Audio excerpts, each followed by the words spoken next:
প্রথম কথা, এখনো এটা প্রতিশ্রুতি, বাস্তবায়িত হয়নি।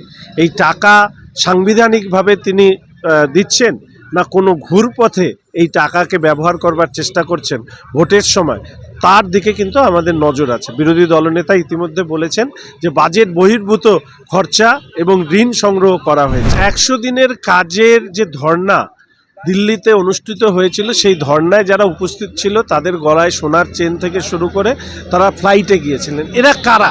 এই যে ভোটের সময় 100 দিনের টাকা মিটিয়ে দেবার কথা যেটা উনি বলছেন, স্বাভাবিকভাবে ভোটের সময় কেন, তাহলে আগে নয় কেন? ধর্না বসা কেন? কেন আদালতে তারা যাননি? যদি সাংবিধানিকভাবে তারা এই টাকা দেওয়ার জায়গায় ছিলেন, তাহলে এতদিন কেন দেননি? আমি বলবো ভোটের সময় দুর্নীতিকে আড়াল করতে, নিজের ওপরে যে কালির দাগ পড়েছে তাকে ধোয়ার চেষ্টা করতে যে প্রলোভন তিনি দিচ্ছেন, এই প্রলোভনে পশ্চিমবঙ্গের মানুষ সাড়া দেবেন না।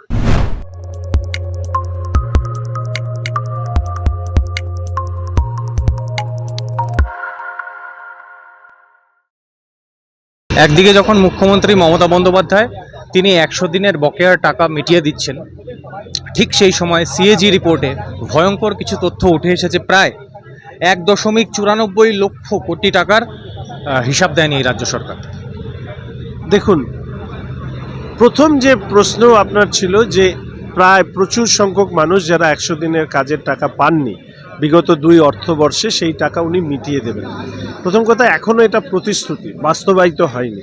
এই টাকা সাংবিধানিকভাবে তিনি দিচ্ছেন, না কোনো ঘুরপথে এই টাকাকে ব্যবহার করবার চেষ্টা করছেন ভোটের সময়, তার দিকে কিন্তু আমাদের নজর আছে। বিরোধী দলনেতা ইতিমধ্যে বলেছেন যে বাজেট বহির্ভূত খরচা এবং ঋণ সংগ্রহ করা হয়েছে। ফলে এটা এখন পর্যন্ত আমার যেটা মনে হয়েছে যে সংবিধানকে অস্বীকার করে, আমাদের যে অর্থনৈতিক কাঠামো তাকেও অস্বীকার করে তিনি এই কাজটা করতে যাচ্ছেন। কিভাবে করছেন সেটা দেখে তারপরে এটা বলা যাবে যে কিভাবে টাকা দিলেন। দ্বিতীয় প্রশ্ন হচ্ছে যে ক্যাগের যে দুর্নীতির রিপোর্টটা এসছে, বা এই যে ইউসি না দেওয়ার বিষয়টি সামনে এসছে, দেখবেন তারা যে যে দপ্তরের দিকে উল্লেখ করেছেন এই দপ্তরে ইউসি জমা পড়েনি, আমাদের রাজ্যের ক্ষেত্রে দেখবেন সেই দপ্তরেই, যেমন খাদ্য দপ্তর একটা বলছি, সেই সব দপ্তরেই কিন্তু দুর্নীতি সর্বাধিকভাবে হয়েছে। ফলে স্বাভাবিকভাবেই দুটো একে অপরের সম্পর্কিত, অর্থাৎ ক্যাগের যে দুর্নীতির বিষয়, ইউসি রিপোর্ট জমা না দেওয়া, আর তৃণমূল নেতাদের দুর্নীতি, একে অপরকে তারা সমৃদ্ধ করেছে। এটা হচ্ছে সরকারিভাবে এটা একটা দুর্নীতির বাস্তুতন্ত্র গড়ে তোলা হয়েছিল। আপনি বিরোধী দলনেতার কথা বললেন। বিরোধী দলনেতা গতকাল একটা মারাত্মক অভিযোগ করেছেন যে পাইয়ে দেওয়ার একটা ব্যাপার তিনি বলেছেন, এবং মেটেরিয়াল বাবদ ভুয়ো বিল তৈরি করে প্রায় 5 লক্ষ টাকার একটা বিলকে 25 লক্ষ টাকা দেখানো হতে পারে। এবং পাইয়ে দেওয়া সবথেকে গুরুত্বপূর্ণ। পাইয়ে দেওয়া বলতে ভোটের আগে মানে সরকার কি ধরনের অ্যাডভান্টেজ নিতে চাইছে একটু পরিষ্কার। 100 দিনের কাজের যে ধর্না দিল্লিতে অনুষ্ঠিত হয়েছিল, সেই ধর্নায় যারা উপস্থিত ছিল তাদের গলায় সোনার চেন থেকে শুরু করে তারা ফ্লাইটে গিয়েছিলেন। এরা কারা? 100 দিনের কাজের যে টাকা আসে, 100 টাকার 60% যায় ওয়েজেসে, আর 40% যায় মেটেরিয়ালে। এই যে মেটেরিয়ালের যে দুর্নীতিটা হয়েছে, তা মূলত তৃণমূল কংগ্রেসের নেতাদের হাত ধরে, ঠিকাদারদের হাত ধরে।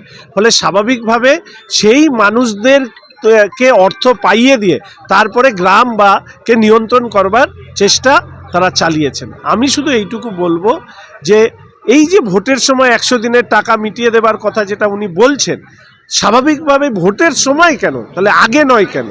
ধর্না বসা কেন?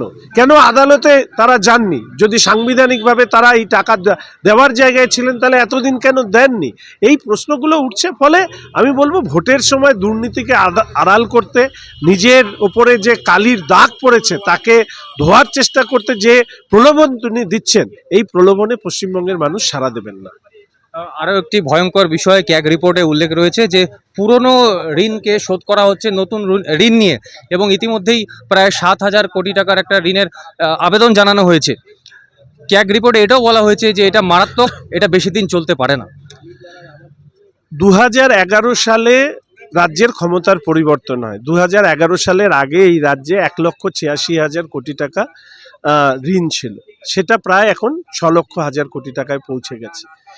এই ক্ষেত্রে এই সরকার যে ধারালো সরকার, অর্থাৎ ঋণ নিয়ে চলা সরকার, এবং এই যে বিভিন্ন সোশ্যাল সেক্টরে বা বিভিন্ন সহযোগিতা মানুষকে করবার নাম করে বারবার করে যে ঋণ নেওয়া হচ্ছে, এর ফলে আমরা একটা লোন ট্র্যাপে পড়েছি। সেই লোন ট্র্যাপের কারণেই কিন্তু রাজ্যে কর্মসংস্থান বন্ধ, নিয়োগ বন্ধ, পরিকাঠামো তৈরি হওয়া বন্ধ। এই দুর্দশা যে রাজ্যের তৈরি হয়েছে এই বারবার করে অনিয়ন্ত্রিতভাবে ঋণ নেওয়া এবং সেই ঋণের টাকাকে অপরিকল্পিতভাবে খরচ করবার কারণে এই অবস্থা সৃষ্টি হয়েছে। দার্জিলিংয়ে চা বাগান ঘেরা কমলালেবুর গ্রাম সৌরিনীতে এবং দাওয়াইবানিতে ঘরে বসেই কাঞ্চনজঙ্ঘার দৃশ্য উপভোগ করতে আড্ডাহাট হোমস্টে বুক করুন 9836499678 নম্বরে। স্যার 8.5 একর জমি কেলেঙ্কারিতে আমাদের প্রতিবেশী রাজ্য ঝাড়খণ্ডের মুখ্যমন্ত্রী এই মুহূর্তে গ্রেফতার হয়েছেন। বিভিন্ন মহল থেকে প্রশ্ন করা হচ্ছে, যদিও দুর্নীতির কোনো পরিমাপ হয় না, কিন্তু তুলনামূলকভাবে আমাদের রাজ্যে দুর্নীতির পরিমাণটা কয়েক হাজার গুণ, কিন্তু তা সত্ত্বেও কেন্দ্রীয় সরকারের পক্ষ থেকে এখনো পর্যন্ত সেই ধরনের ব্যবস্থা গ্রহণ করা হচ্ছে না, একেবারে সরাসরি। ইডি, সিবিআই বিভিন্ন দুর্নীতি নিয়ে আদালতের নির্দেশে তারা কাজ করছে। ইতিমধ্যে আপনারা দেখেছেন যে পার্থ, অনুব্রত এই ধরনের তৃণমূল কংগ্রেসের বড় মাপের নেতারা জেল খাটছে এবং তারা কিন্তু জেল থেকে মুক্ত হতে পারেননি বা কোর্ট তাদেরকে বেল দেয়নি। ফলে প্রাইমা ফেসি অফ করাপশন ইতিমধ্যে প্রমাণিত হয়েছে। রাজ্যের প্রতিটি মানুষের মতন বিজেপির একজন সাধারণ কার্যকর্তা কর্মী হিসাবে আমরাও চাই ইডি, সিবিআই এই যে হাজার হাজার কোটি টাকার যারা দুর্নীতি করেছে তাদেরকে অবিলম্বে জেলে পৌঁছক এবং সেই ক্ষেত্রে আইন যেভাবে তাদেরকে রাস্তা দেখাবে সেই রাস্তায় এই কাজ দ্রুত হোক। এটা কিন্তু সব মানুষ, পশ্চিমবঙ্গের সরকার বিরোধী সব মানুষ, ভারতীয় জনতা পার্টির কার্যকর্তারাও কিন্তু চায় দ্রুত এই দুর্নীতির শেষ হোক এবং যারা দুর্নীতি করেছেন তারা জেলে যান।